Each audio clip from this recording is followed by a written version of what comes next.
কি মনে করিস আমি আমার খাল পালাইছি এখানে আর 100 কনফার্ম না হয় আমি এখানে আইছি তোর কি মনে হয় কি ভাবিস তোরা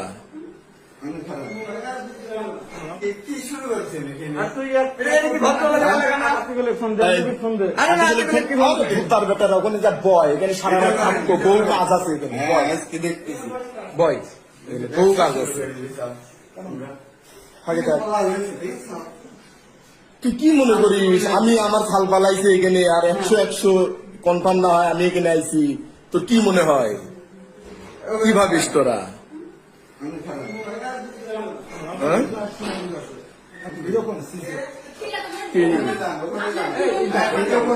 বিয়া দিব এখন ধরে হে ভুদার বেটি বিয়া দিব এখন ভুদার ভালো